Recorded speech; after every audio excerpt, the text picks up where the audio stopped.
Hey guys, welcome to another episode of Cryptic Conversations. I'm your host, Tunes from the Crypt, and we have another very special episode in store today. Today's guest is Lindsay Stanton.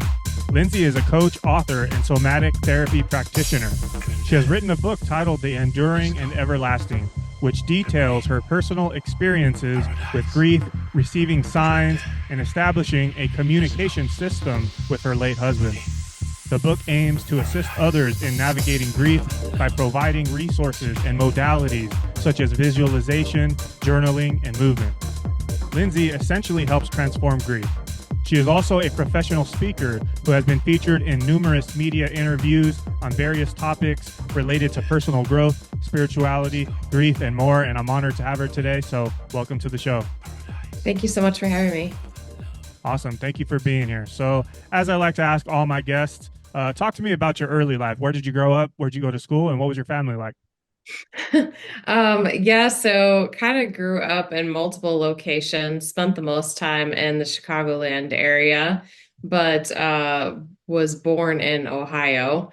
And then eventually kind of stayed in Chicago for quite a while, ended up there for quite a few years. I'm actually now in Nashville, Tennessee, which was 100% guided, but Uh, by my husband from the other side, which is definitely an interesting story. But yeah, I've got one sibling who's 6 years younger than me, so I'm definitely like your typical eldest, like high drive type A uh, personality. yeah. But yeah. So what part of Ohio? It's a town called Conneaut, Ohio. It's like on the border of Pennsylvania and Ohio. Okay, so my mom's side of the family is from what's the name of that? Brookfield, Ohio. Oh, okay. I think yeah, small town there. Okay, Yeah, so lots of small towns. yeah. So I wanted to start off by saying, I'm sorry for, what you had to go through. But if you don't mind, when did your husband pass and what were those circumstances? Yeah, absolutely. And thank you for that. He passed in 2020 and in October of 2020. And so he was diagnosed, and it for anybody who has been on this journey specifically will know what I'm talking about, but he was diagnosed eventually with ALS. But ALS is one of those strange diseases that they really don't have a set way that they determine you have it. It's really a matter of ruling everything else out. So it takes quite a while for it to get diagnosed. And with him, by the time he got diagnosed, he really only had about a year left, which was it was crazy. And he was extremely athletic, like we both worked out, hiked all the time, like eat clean, all the things. And I think that actually helped like hide it, if you will, because the things he Uh, was doing like the last few years when he definitely had it and we just didn't know it were like crazy. There are things that most, people without an illness aren't able to physically accomplish. So, yeah, so I think it was even trickier with him because he was so fit. oh But wow. So what are those symptoms like? for him, really the two main things, he didn't have many symptoms initially, but he had fasciculation, which that was the main one that we went in about, which is basically muscle twitching. Huh. And so he was having it in strange places and like, just kind of constant, like low level. And then he was an extremely good golfer. He actually golfed competitively through school and had a full ride scholarship in college. And he was losing distance like unexplainably from his golf game. That was probably the biggest thing where he was like, what is going on? But Uh, we went to so many top doctors in Chicago. We went to Rush. We went to eventually Mayo Clinic, and they're the ones who finally did diagnose him. But it was a process. It was a journey to even get a diagnosis. wow, I'm sorry, like I said, I'm sorry about that. And well, it's just one of those diseases, like you said, where the doctors don't know much about it. Those are the ones that trip me out and scare me. It's like where you just don't know how to fix it or solve it. And it seems Yeah. like, by the time they diagnose it, it's kind of all too late almost. So Yeah. Yeah, definitely. And I think, with a lot of diseases, you always have like semblance of hope, like with the research they're doing, the fundraising they're doing, Mm. with some of the trials they're doing, but he wasn't able to make that window. Now I know and understand the broader picture that this needed to happen Ah. in order for the pieces to fall into place Mm. that fell into place afterwards, because I recognize that my journey would have been completely different, if he was here physically still. I would not have experienced the expansive growth that Mm. my soul obviously came here for. And clearly we came as a package deal that we would be on this very specific journey together. And I've done a lot of work, not to kind of jump ahead, but I've done a lot of work, not just spiritually, but things that resonated and I felt called to, like past life regression, which confirmed to me what I felt so deeply after his physical passing, that I felt there had to be a reason that my grief was so, so extreme. Like I just Oh. felt at a body level like that I must be feeling the weight of all the other losses that he and I have experienced together. And that was confirmed when I did past life regressions. Wow. Wow, that's a beautiful story. And I think I was doing some research on you preparing for this episode, and I think I was watching another one of your interviews. And didn't you mention that you guys are like twin flames, soulmates, like multiple lives, right? Yeah. That's Yeah. beautiful. I've done 3 series of regressions, and each time you do one, you can see multiple. It depends on your own experience, but like for me, I saw multiple lifetimes in each one, and every time we were together. I have Wow. not done a regression where I've seen a lifetime where we weren't together. That's beautiful, man. Did you do the QHHT or was it a different one? Must have been a different one. I'm not familiar Mm. with that term. Yeah, the past life regressions that I found, it's this thing called QHHT, quantum healing hypnosis technique. It was a technique founded by Dolores Cannon. I'm sure you've probably seen some of her Oh, videos yes. on Mhm. YouTube, and yeah, that's the one that I'm familiar with. So it sounds like you did a different one. I'm I interested in did. exploring mine as well. Maybe one day I'll see what I find. It's so interesting. I would definitely encourage, if you have an interest, to take the dive, because it confirms so many things. Like for me, so the one that I did, the person who took me through it, and he's a trained, I think, psychologist, but he's also was trained by Dr. Brian Weiss, who I'm sure you've probably heard of as well. But and it was very subtle. I'd never been hypnotized before, so I had no idea what to expect. And I already mentioned that I'm very type A. So I was like, what the loss of control was a little bit of a Oh, question mark for me, right? But it was very subtle. And I would say that it was very interesting how much it confirmed about what I'm attracted to in this lifetime, like places that we would uh, vacation and hike and things like that were places that we actually lived in previous lives. And mm. so, and just that attraction to like nature and animals, like it so much of it connected back to past life experiences. Wow, that's beautiful. Yeah, like I can only imagine it helps you make more sense of this life, like this current life. So 100%. I'm curious. So like when you're under, what is it? Is it just like thoughts or like images, or is it like a full on vivid, picture, like 3D, like full on vivid life? Like what are you seeing? Yeah, it is more the latter. So I don't know if you've ever had like a dream visit or an in-depth dream experience, like even just where you might have seen something that was going to happen, kind of a vision of what was going to happen in the Oh, okay. future. When you wake up and Yeah. you were there, that Uh, it's similar to that. And it carries that same level of emotional connection too. So what was interesting for me was I was sobbing, and it wasn't like a bad crying, but I was sobbing because I viscerally was able to connect, like you just said, things that I had experienced in a past life to things that I've experienced or felt in this lifetime. wow. Okay. Wow, yeah, like I'm a believer in past life regression. I'm a believer in all that, a lot of the spiritual stuff, but I could see how some people are skeptical, and there was, what was his name, Terrence McKenna, his brother Dennis McKenna, I think, and he says he argues against past lives, like he's like, I don't know, like we can't 100% claim that, that's what these people are tapping into. Is it a possibility that these people are tapping into the collective memory or something, but I would argue that it's the other, man. Yeah. And I would say, people say the same thing about NDEs. They try to explain them away, but there's just too much. There's just too Yeah. much truth. And honestly, I feel like this about everything related to spirituality. You feel it in your body and you Oh know yeah. it's truth. Even if like Oh somebody yeah. wants to argue against it, you know it is truth. You feel it in every Yeah. cell of your being. Yeah. I love that. Okay, so how has the grieving process been, and what led you to explore alternative methods such as somatic therapy? Quite honestly, survival. For me, it was a real struggle. And I knew there had to, first of all, I knew we were able to connect. I knew I was able to still stay in contact with him. And so he and I had actually talked about that when he was in hospice.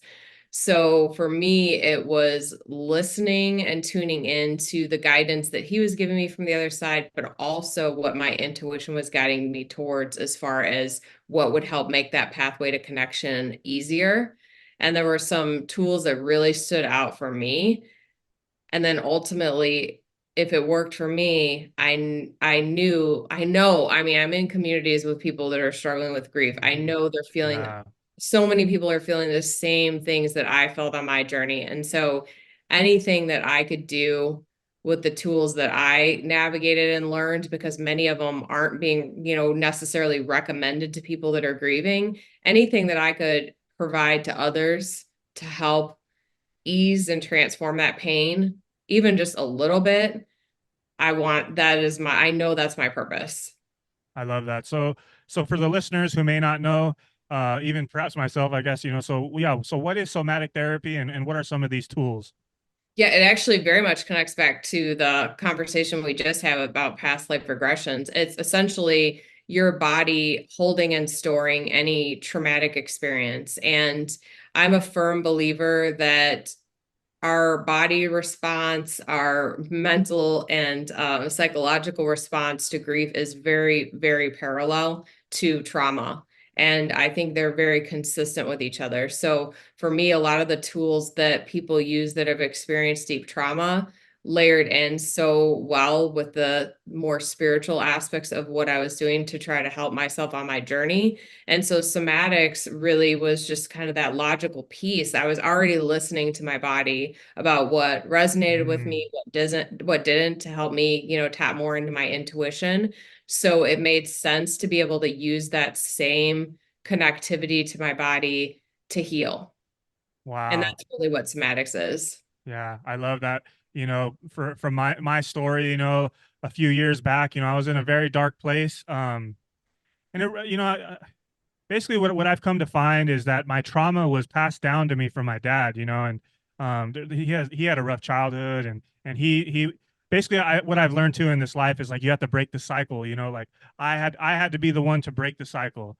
And Mm, not to completely bash my dad, he did the best he could with the knowledge that he had and all that, but he passed a lot of that stuff on to me. And what I've come to find is that, yeah, trauma is stored in your DNA, and it can be passed down, and we all have to do the difficult work to heal ourselves. And so that was kind of part of it. And I started drinking a lot, partying, doing that whole thing. And um it was a few years ago. I had some real feelings of betrayal from some friends, like some friends that I really loved and stuff. Just real deep betrayal. And that betrayal really, really messed with me more than I thought it would, or I would like to admit. And that's kind of what put me in a dark place. And I was just alone. And I remember it was New Year's Eve, and I was alone, and it was dark, and New Year's Eve, everyone's always partying and all that, and I was just like alone, and it was dark, and I was in that dark place. And I remember going out on my balcony and smoking weed, and I thought that would make me feel better, and I don't smoke, and it was like why was I doing that? And I was just in a real dark place. Anyways, I came out of it, and I gained a lot of weight actually from harboring all that resentment and that betrayal. I gained weight. And I was like, man, like, well, how did I gain so much weight? And it was like, I just had this feeling. I was like, I feel like I'm storing a lot of this betrayal, these negative emotions, like resentment, in my gut, and my yeah. gut, sure enough, I got a little fat, I gained some weight. And then I'm not sure if you're familiar with ayahuasca, but I went to Yeah. ayahuasca retreat, and there's the Mhm. whole purging. And I did so much purging, and I literally saw all that toxicity coming out of me. It was clumps that I was getting out of me. And so, yeah, I definitely am a firm believer in all of this somatics and energy work. And yeah, I really want to spread the message. So thank you for being on. And, we can help empower people with these modalities. 100%. And I can relate to so much that you're saying. And it's interesting that you brought up New Year's because I know a lot of the holidays, like people struggle with grief. I feel like that certain people have certain holidays that are like more particularly special and meaningful to them and their loved one. For us, it was New Year's Eve. So Oh, wow. this I can kind of navigate. Thanksgiving I can kind of navigate, but New Year's is probably one of the hardest for me. And just understanding, like, and this relates back to the somatics and tapping into your body, knowing and listening to what's going to be too much for you, what situations you can and should put yourself in, and then what ones don't feel good, and listening to what your body's, cueing in and telling you. And I have learned that I 100% I can't ignore that. It doesn't work for me to ignore that. Nothing sucks me into like dark grief, like, the rabbit hole type of grief faster than not listening and ending up in a situation that kind of puts me into overwhelm and feeling alone. And sometimes, and anybody that's been through deep loss, and I'm sure even with your trauma experience, you could relate to this. Sometimes being in the largest room of people can feel the most alone. Wow. You're tripping me out. Like, just the last conversation we were saying that's the exact same thing, and it was that's what I realized. It was like I could be around a group of people, and and I'd be drinking, partying, all that, be around all these people, but yet feel so alone. And now I cut all those people out and I'm alone, but I'm so much more connected. It's like how Yeah. it's the opposite. Yes. That is so, so true. Yeah. It's like Yeah. I go out in nature now and I ground myself and I just feel so connected to the birds and the trees and nature and the sun and all that. And it was like, so I think a lot of people are just lost, and they're going about, life, they think their happiness is in someone else or being around all these people, all these friends, all these things. But what I've come to find is that's not necessarily the way. Yeah, I agree completely. And I think that's why having community is so important, especially for those people who have experienced loss or trauma, like having people who deeply understand your experience where you don't have to explain it. You don't feel like you're kind of the odd person out. They truly get you. And Mm, that is like creates such a safe space that makes you more able to overcome those senses of overwhelm that you might end up with. And because just even knowing, even if you don't even use the community, like just knowing the yeah, knowingness you have, it makes such a huge difference. yeah. Yeah, I love that so much. So, what are some practical techniques or modalities you found helpful in navigating grief, and how do you incorporate them into your work with others? Yeah, absolutely. So, one thing that's been huge for me is meditation. And it's interesting, before I went on this journey, I never meditated. And I know some people hear meditation, they think like, oh, I've got to do this like crazy, like 45-minute meditation. For me, I typically do like a 5 to 10 minute meditation, but I provide my clients with recorded meditations as well. I find that listening to a guided meditation helps people, especially if they have not meditated before or if they're meditation resistant, if you Mm, will. Some people have a super active mind, which was the case for me actually before this journey. And they just can't shut off. But listening and tapping into a guided meditation can really help you with that. mm, And so I provide clients with that, as well as helping them tap and tune into visualization. I had somebody describe to me at one point on my journey, when we visualize our loved ones who have passed, it's essentially us tapping, it's knocking on their door for them to come and visit us. And that felt so true to me. And I've had so many experiences with Roger, my husband, on the other side that have validated that for me. And so helping people tap into that, and it can just be like pulling yourself back into an experience that you had in the physical world. And then a lot of times it'll kind of transform and turn into something else, like you'll have a new experience. I've had so many new experiences with him that back to our conversation about dreams and regression, like that felt more real than anything here in the physical world. Oh So yeah. Yeah, I love that. Okay, so before your husband's passing, did you believe in a connection to the spirit world, or has this been like a mind-blowing process that you're uncovering all this? see both. Yeah, so I definitely had experiences previously, nothing to the extent that I've experienced since he passed, but I definitely knew that I had had enough experiences that I knew it was possible. Probably one of the most visceral experiences I had was with actually a dog of mine that had passed, and his name was Dante, which was part of the impetus behind the name of the book. Dante means the enduring and everlasting. And after he was like my soul, I would say he was a soul dog. Like I'm sure we've been together in other lifetimes as well.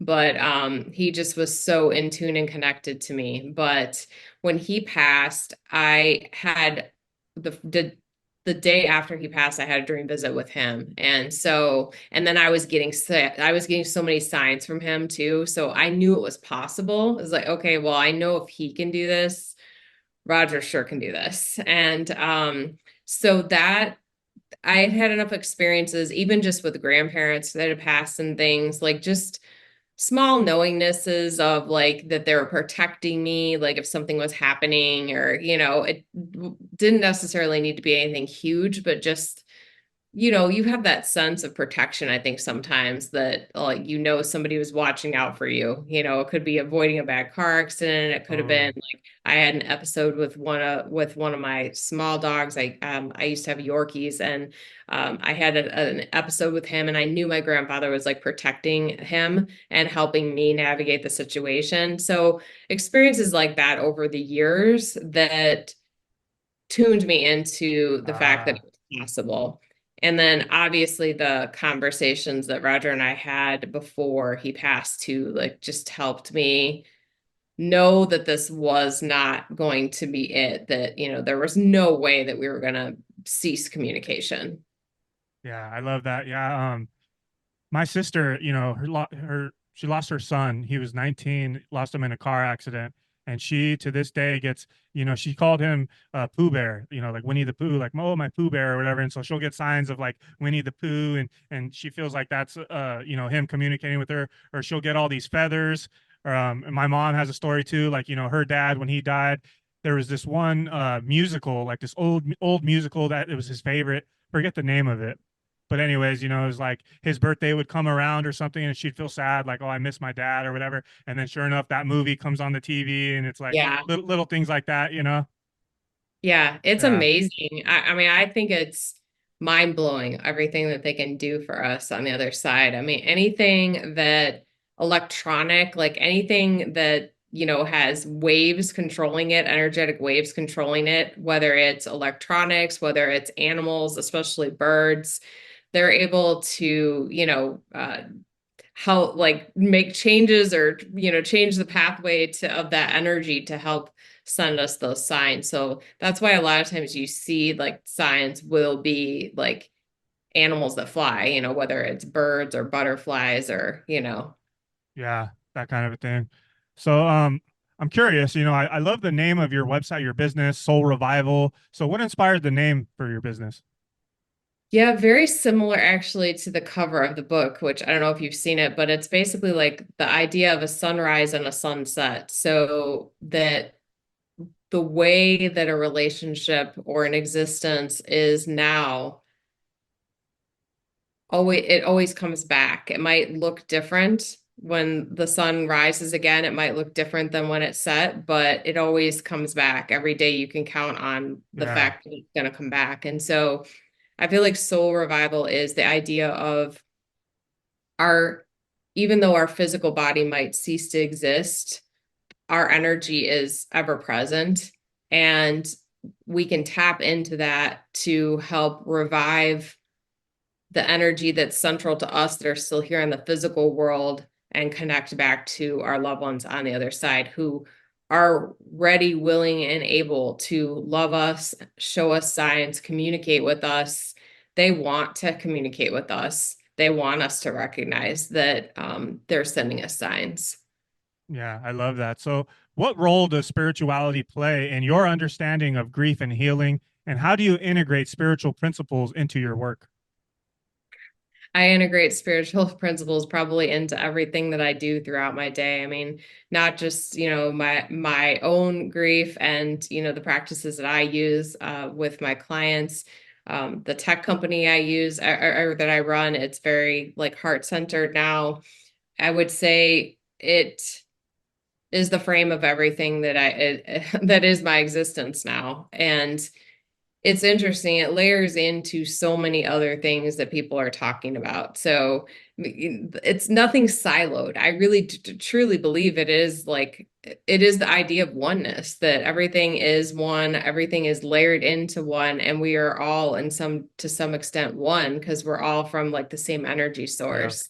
So I know that doesn't directly answer your question, but I just feel like the things are layered together so much that it's hard to even differentiate. I mean, when I found somatics, for example, it was like, well, that makes complete sense with Reiki healing. Like Yeah. I had been trained and certified in Reiki, and it's intuitive Reiki, so it's got mediumistic, abilities tied to it as well. So I, pull through readings for people while I'm doing their Reiki healing. But if you're storing trauma in your body and you've got like felt sense in your body, the somatics just make complete sense with Reiki healing to me. So, so many traditional, I feel like more traditional methods of healing layer in so automatically to so many spiritual elements of healing. And there's so much crossover now. Mm. Yeah, I love that. And so you said spirituality is kind of like in your everyday life now. And so you said even with the tech company, have you noticed any huge shifts and changes in the tech company? I can only imagine, by incorporating spirituality into the business, like there's a lot of awesome changes happening.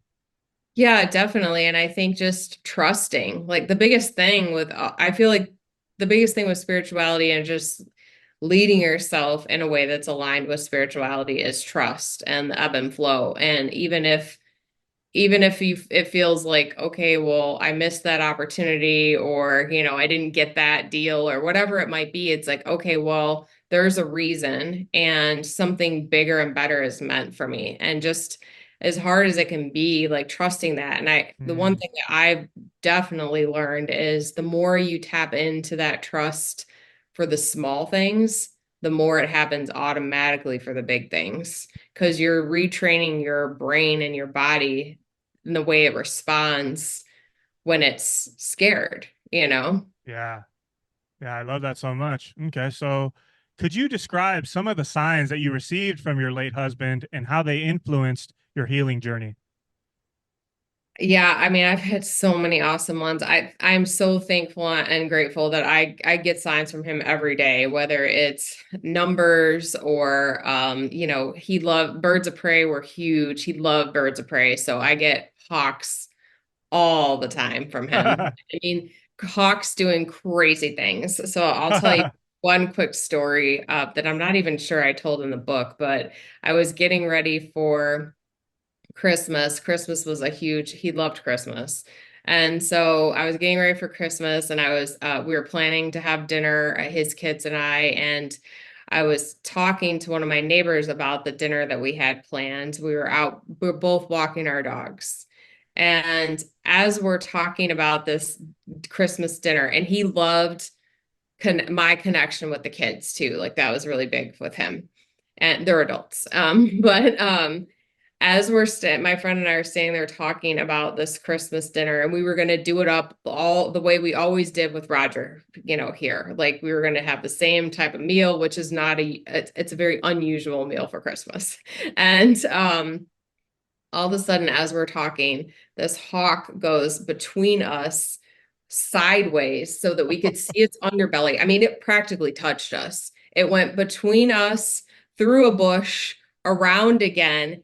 And it was like as if it was an exclamation point of, if you didn't think that was me, that was 100% me, because it came back again, came right up to us, and then went back into the bush again.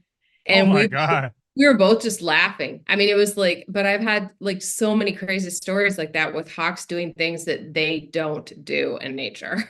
I've Oh had them wow. come, I've been out on the trail before talking to Roger in my head, which I do a lot, and I had a hawk come right over my shoulder. Oh my I God. mean, they just don't do that.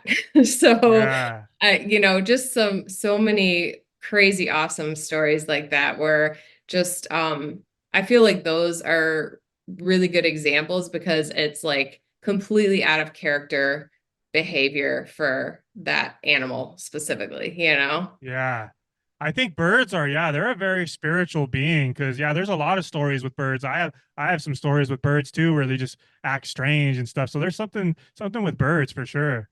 Oh, definitely. And I love looking up the Native American meaning of certain, especially with like the birds of prey and Uh-huh. animals and their reverence for the spirituality of animals, I just think is so Yeah. beautiful. And I love learning from their history and the spiritual meaning that's tied back to those experiences. And they're very specific. Like I've learned a lot about not obviously like hawks represent protection, but it goes a lot deeper than that.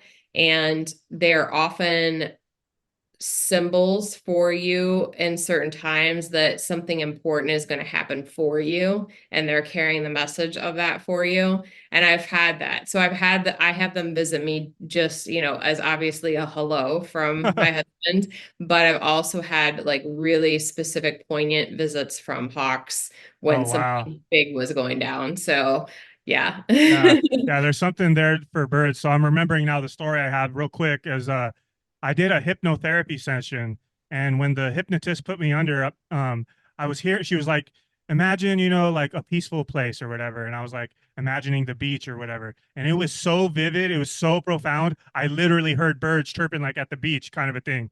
And after the session was done, she asked me like, "Oh, how was it?" or whatever, and I was like I looked at her and I had to look at the window. I was like, "Is the window open?" And no, it's closed. The blinds are closed. I was like, "Man, I heard some birds." Like that was like the most vivid thing out of the session. And she was kind of laughing. Or, anyways, and then I'm driving home, and I was driving home, and I went to go visit my family and tell them about my experience, like the hypnotherapy session or whatever. And they live in a apartment complex kind of a thing. And there was this bird. As I was driving up, I was pulling it up, and it's one of these like almost like a crane. I think it's called a great white egret and it's like a Oh, crane, one of those crane kind of a birds. And I was driving up the street and he was like waiting for me and he was just looking at me. And I was driving and he didn't even like, he wasn't afraid of my car or anything. And he was yeah. like giving me the side eye and he was just looking at me. And I had to pull out my phone and record it. And I have it on another podcast actually. And I had to film it because it was such a strange experience, especially because that bird is only around bodies of water and there's no water around and he was just like not afraid of my car and he was just looking at me. So I don't know if that was a visitation from a loved one or what that was, but that was a very profound experience that I had with a bird. Yeah, 100%. And I think, our spirit guides and our angels can send us those type of signs too, even if you don't necessarily have somebody, close to you on the other side that's sending you signs. There's plenty of other ways and beings that are sending you signs if you're tapped into it. Okay, I love that. Yeah. So you often also discuss building a communication system with your husband on the other side. Can you elaborate on this process and its significance in your healing? It has made all the difference in my healing journey. Because to me we communicated people used to make fun of us but we communicated so frequently when he was here in the physical. Like if we weren't someplace together we were on the phone like, and anytime I was somewhere with friends or whatever, if my phone rang they would laugh like be like, oh, let me guess, so it was not logical for me to like, for that to end. And it's so interesting. I've, obviously built my own communication system, but I've also done medium readings with, some really phenomenal mediums. And they have validated so many times for me what I already knew that, when I have a thought and communicate with Roger in my head that, there's a back and forth with it. He's listening and responding to that. And some like time like days that I've had medium readings and then they've said to me something that I only thought in my head and said to him in my head. I didn't say to any other human. And it's like, I mean, to me, that's mind-blowing proof of mediumship if you go to a really good Oh one. yeah. Oh Yeah. yeah. But for me, just that was just so important to keep that our line of communication. He was the most important person, in my life. So once I started getting signs from him, which was literally as soon as he passed, I saw that as an opportunity to build a communication system. I trusted every time I got signs from him, I trusted. And they just, because I trusted and was tuning into it, they just kind of kept up leveling. And that led to the point of being able to have a full blown communication system with him. And we definitely, communicate while I'm waking. And like I mentioned, he definitely listens to my thoughts and helps me solve things. But he also comes to me a lot in dream visits. And Mm, I've noticed there's so much crossover with what I'm experiencing in the physical world and the insights that um, he's able to help me not only see, but feel in the dream state that carry over into the physical world in a way that no communication in the physical world would do. So, for example, like if I was stressed about something and you were to tell me, oh, that's going to be okay. Am I going to feel like that's going to be okay? yeah. No, but when I see and experience, because so much of, I don't know if you've ever had a dream visit, but so much of what we experience in dream visits is nonverbal and more felt. Like Mm, so much of communication is nonverbal in yeah. dream visits. And so you just wake up and like it's almost like a cellular integration. Like you just feel it at such a deeper level than you could ever feel or understand here in the physical world. And so I've had situations that otherwise would have been beyond stressful for me. And Mm, he's shown me that it's going to be okay, and I can just let it go and I know it's going to be okay. And wow. I can't explain that other Wow. than, like it's just such a deep integration. Wow. That's awesome. I love that. Yeah, he's looking out for you. Um, so in this current day, how often would you say like you communicate with him? Daily, weekly, multiple times a day? Daily, multiple times a day. Wow. And Yeah. I get dream visits. It's unusual for me to go 2 weeks without getting one. I usually get a couple a week. I might have like a week or two here and there where I don't have, as many, or, there might be a little bit of a gap.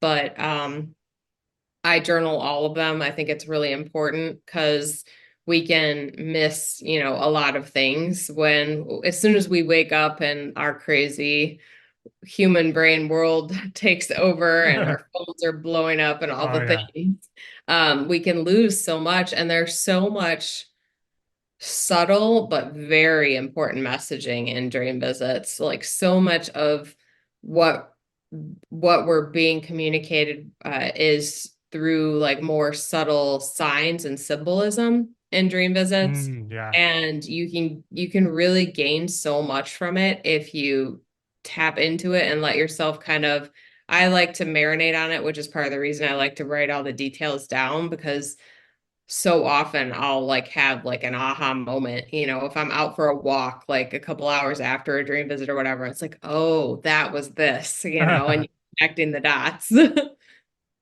I love that. So I was checking out some of the services you offer on your website. Can you talk about some of the services you offer? Yeah, 100%. So I do a lot of one-on-one coaching with people and help them at various points in their journey and help them really to connect with their loved one. I will frequently do Reiki sessions that incorporate the somatics. It's one-on-one coaching. It's helping them. Oftentimes people come to me and they might feel like they're having some experiences with their loved ones, but they're not really sure. And basically, they're just not fully trusting in it, and helping them tap and tune in. And often what ends up happening is then they're like, oh, well, and I did have this other experience. And then like we uncover all these experiences that they're having. And it's just creating recognition, honestly, which then the more you recognize you're having experiences, the more experiences you'll have. And our loved ones respond really, really positively to gratitude. And so just Mm, acknowledging that you're having those experiences is important. And so being that sounding board and helping them tap and tune into more of those experiences, and it helps them to be able to communicate on their own. And then just a lot of the deep healing work with the Reiki and mm. somatics. So that's like the one-on-one sessions. That's what that looks like. And then I offer just one-off like Reiki sessions that incorporate the mediumistic abilities and tie in, mini readings with those. I offer group settings as well, and just, sound healings. Nice. I love that. So I'm curious. So like aside from the Reiki and the sound healings and stuff, like what is it exactly that you do to help these people tap in? I'm imagining it's kind of like a meditative state, like going within and that kind of a thing. It is, yeah. So I always start out every coaching session. Most of my private clients will do like at least a 4 or 8 week series with me. And so we'll meet once a week. But yeah, to your point, I always start out every session by kind of doing a slight like visualization with meditation to help them tap in and release what, experiences they might have had in the physical day so that they're more tuned in. And I think that that definitely makes a difference for them to start to recognize signs and messages that they're already getting, and then teaching them modalities and tools to use to be able to get more, to be able to Mm. recognize more. What advice would you give to someone who's like really in the darkness? They're really in the thick of it. They're really going through that grief and they just don't see a way out. What kind of advice would you give to that person? Yeah, honestly, when I was really early in my journey, and I'm gonna draw a blank on the name of the book, but you're gonna know I'm talking about Mel Robbins' book with the 3-2-1, like just move. Mm, That so resonated with me. That was probably the first, I'm a big Audible person, and that was probably the first book that really got me going and made me mm, start to feel a little bit more alive again. And it ties back to just the act of actually physically moving. And mm, just the simplicity of putting one foot in front of the other, I feel mm. like is symbolic of helping you to be able to move forward. And Wow. just that small step, I think can make a huge difference. The other thing I would say is don't look past today. Just only be in the present and only be in the moment that you're in, because the thing that I think can be, for me, create the most like darkness and feeling of overwhelm was looking too far down the road, Mm, knowing that the future wasn't going to be what I had imagined that it was going to mm. be, and just not taking myself down that rabbit hole. Because quite frankly, we all think we know what tomorrow's going to look like, and none of us do anyway. So why put yourself there? I mean, the one thing I've learned on this journey is that everything can change in the snap of a finger. So just don't do that to yourself. That's probably one of my biggest pieces of advice. Wow. Thank you for sharing that. Such simple but profound advice. So I was also watching another one of your videos, and I think you were talking about pre-grief. Can you talk about this some more? What is pre-grief? Yeah, I'm very thankful that I didn't have that experience, but I know people very close to me that did, and people now that I'm in grief communities with that do, but or did along their journey. But it's basically you're starting the grieving process, especially if you've got like somebody in hospice, for example, you're starting the grieving process before the person even passes. Like Ah, you're seeing the future and that person not in it, and you're already starting that process, which mm, I understand completely. Uh, but I would say anybody that is starting to experience that, like it is really important to be present. And I feel like not just only to have those moments with your loved one, But I feel like what plagues all of us in grief, and it's a process that you have to go through, and I definitely work with people on this, but we always have regrets when somebody passes. Like there's always something or some things Yeah. that you no matter how small it is or how big it is, you're going to rehash it a million times. I mean, that's so it's what we humans do. And I think that the more you can stay present, it helps you, it's going to help you down the road to avoid that feeling too of, the woulda, coulda, shouldas. I should have been more present. You know what I mean? And Mm. so just I was really, and I'm glad, I mean, honestly, so much of it was intuitive, and I'm glad that I listened to what I was being shown. But when I was with Roger and when he was in hospice, like I was 100% present. I wasn't on my phone. I wasn't taking phone calls. I wasn't, I wasn't distracted. Like I was 100% present. So even if it looks like carving out a certain amount of time where you don't think about anything in the future, you're just 100% with that person, even if that's 15 minutes that you're just letting yourself be present, you can expand on that, and you'll start to get comfortable in that and feel less focused on the things that are getting you down in the pre-grief. And it does, I think make a difference. So I'm curious, like, were you in the mindset like you knew it was coming, or did you think like, oh no, he's gonna make it? Both. Both, It's huh? weird. I mean, even Yeah. when you're in the face of somebody in hospice, you probably got X amount of time left, it's a very short window. You still just always, you don't think that that person's not going to be there. It's the strangest thing. And I think, just as humans, like we're conditioned to want to do anything and everything to save those we love.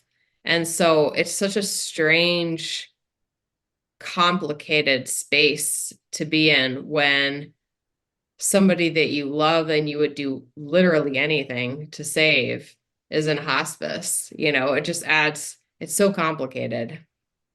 Yeah. Yeah, that concept of pre-grief, it's fascinating to me. It almost makes me think like our mind, like it's like a computer almost. It's like your brain is like a computer, and it's like it knows it's coming, and it's to prevent you from suffering even more. It's kind of like preparing you and helping you heal before it happens. Yeah, unfortunately, it doesn't help you though. I Yeah. mean, it just makes you less present in the moment. It might, Yeah. like your mind might think it's going down a good rabbit hole, but it's really not purposeful. It's like worry. I mean, Mm. it's very similar, right? I mean, when we worry about something, that doesn't change the outcome. All we're doing is focusing on a potential negative outcome. Yeah. Yeah, I did another podcast with Dr. Betty Kovacs. That was a great episode. And she also lost her son in a car accident. And she didn't describe it as pre-grief, but I'm looking back, I'm realizing that's what it was. And she said that before he died, she was having dreams of him dying. Like she knew it was coming, like it was coming. The same thing with my sister. She told me after she watched that episode, she told me the same thing was when her son died in the car accident, that she was having dreams before it happened. And it's interesting. Like I said, it seems like your mind is like getting you ready for it. Very interesting. Yeah. I think sometimes too, like we're at a soul level remembering our journeys, and what we Oh, for when we came here, oh right? yeah. I mean, because I didn't really understand when Roger was going through it, but he was not scared at all of the dying process. And now I know like he was more tapped in like than Oh, most people. And um and he didn't even know it, huh? right.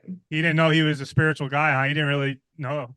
Yeah, I mean he was, but not to the level of that he truly was. Yeah. Yeah. Wow. Yeah, that's fascinating. So that could be it too. That like, we're remembering our contract, like, like this, okay, this is gonna happen in this life. And yeah, wow, this life is so crazy, man. And when people want to be skeptical to these, kinds of conversations, and they want to think they know everything, it's like, man, just be open to the idea. That's why I want to have these conversations. Honestly, if somebody followed me around for 24 hours, there's no way they could be a skeptic. Really? Yeah. Crazy. Oh my gosh, it's crazy the things that happen. Like I literally just laugh and I laugh like at like joyful gratitude type of Yeah. way, like it's just so awesome. Yeah. So you also mentioned, visualization, journaling, movement as modalities for healing. Can you share specific exercises or practices within each of these modalities that you find particularly effective? Yeah, absolutely. So, for me, a movement practice is super important. I am, physically active, like in the morning, especially. I get a lot. I feel like physical movement actually puts us in a semi-meditative state. If you're not like listening to a lot of distractions, I will oftentimes get messages when I'm out walking, and sometimes, like for me, it's like a download. Like I know it's not from my human brain. I know it's from somebody or something outside of me because it's definitely not something that I knew or like a topic maybe I even knew anything about. And then I'll Google it and I'm like, oh my God, that's accurate, So I think movement helps us to get into that semi-meditative state. For me, I'm a big fan of meditating before I go to bed. I do think it really helps with facilitating dream visits. Same Ah, thing with visualization. I think that, tapping into visualization, like I mentioned at the beginning, helps you kind of knock on their door and again, kind of ah, primes the pump for a dream visit, if you will. Um, and then I keep a journal close at hand at night. I keep it in my bathroom so that I can just go in, turn the light on, write down the notes so I don't lose them. Typically, and I've heard this from a lot of people, typically my dream visits happen between like 3 and 4 a.m. And usually I'll wake up at an angel number. It'll be like 333 ah. or 4, and I'll have just come off of a dream visit. So Oh my God, I've been getting those a lot too lately. Like I'll wake up and it's like 333, 444, 555. Yeah, I've been getting a lot of those lately. Yeah. yeah. You should look at a great resource for angel numbers is Joanne's Sacred Scribes website. It has the meaning of what they're trying to tell you with different number sequences, like the angel numbers mean. Wow. Okay, I'll check that out. So, how important is community support in the grieving process, and how do you foster a supportive community for individuals going through grief? That's a great question. I think it is, to me, it is so important. I think some of the early resources that just made literally a night and day difference for me were very community based. I'm a huge fan of the Forever Family Foundation. They put on grief retreats. They were featured in the Netflix series Surviving Death. If you watch that series at all, which I highly recommend, they're a phenomenal group, but going to some of their retreats early on and just being with other people that had experienced the things that I've experienced, it allowed me to feel joy for the first time after Roger passed. Like it literally Wow. was just like that big of a game changer for me. And so being able to provide people that level of community and support is so important because I've seen and felt what it did for me. And so it is just such a huge part of my journey. And I know ultimately is the reason why all this has happened. Wow, I love that so much. You're reminding me now too. I remember hearing about this website. It's a service. I forget the name of it. I think it's like Dinner Time or Dinner Table, and it's their whole premise behind the company is connecting young millennials who are going through grief, and you can get a buddy, like, and you can have dinner with each other over Zoom, or you can decide to meet in person, and it's someone because I can only imagine how lonely you feel going through grief because a lot of people can't relate to you and you just feel so Right. lost. And so you have that ability to have dinner with someone who's going through the same thing as you and you guys can bond over it. Yeah, exactly. And I think just having somebody that understands what to say, Understands. Yeah. like at some like and it's not like people do it maliciously or they mean to say things that are like triggering, but if people haven't experienced grief, sometimes the things that they say are just like Yeah. so harmful. I'm So I'm I don't know what to say, and so I avoid. Can you help me and help the listeners? What do you say?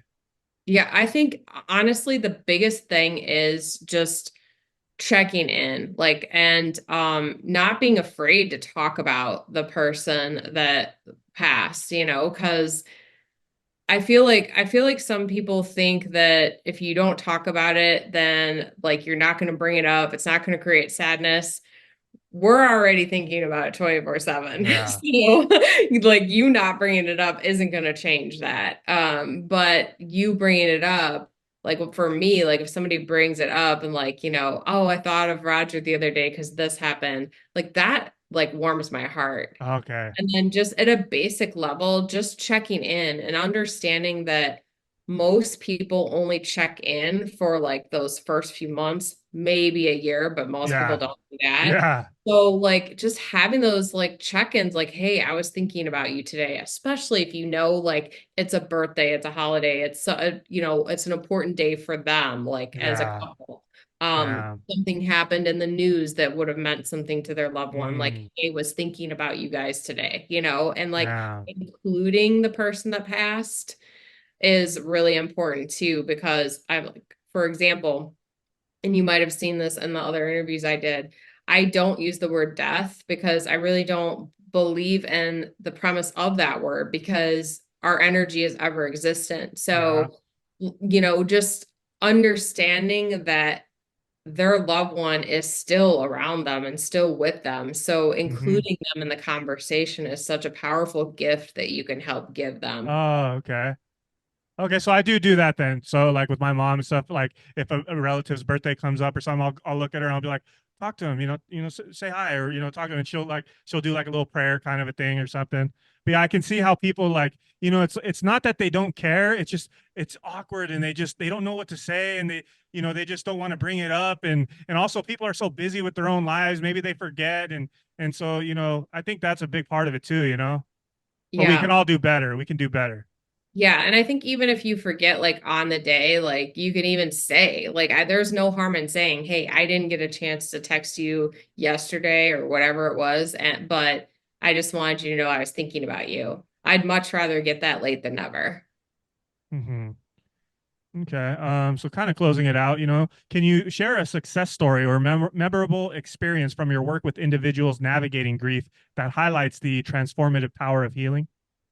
I've been so blessed and had so many phenomenal testimonials. I'm super active on my Instagram account, and so I share them on my Instagram account, but I am just beyond grateful for the opportunity to help people on their grief journey. I understand the importance of the space that I'm holding for them and the journey that we're going on together. And so I just have been so appreciative of all the people that have trusted me on their journey. I Mm-hmm. wouldn't say there's one that's like bigger or more important than any others, but Mm-hmm. I'm just really grateful that they've been willing to not only share that experience with me, but also to, provide testimonials as to the ways that I've been able to help them on their journey.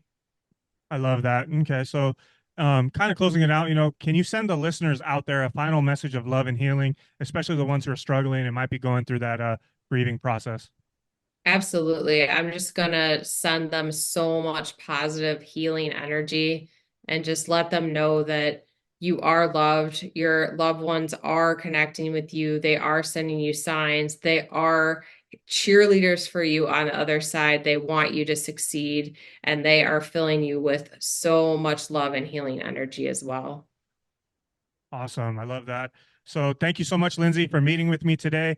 Thank you for sharing your story and for doing the amazing healing work that you're doing. You're a strong soul, and it's been a pleasure connecting with you today. So I also want to thank the listeners for sticking around to the end. So, Lindsay, once again, please tell everyone where to find your information, and I'll also add it to the description of the video.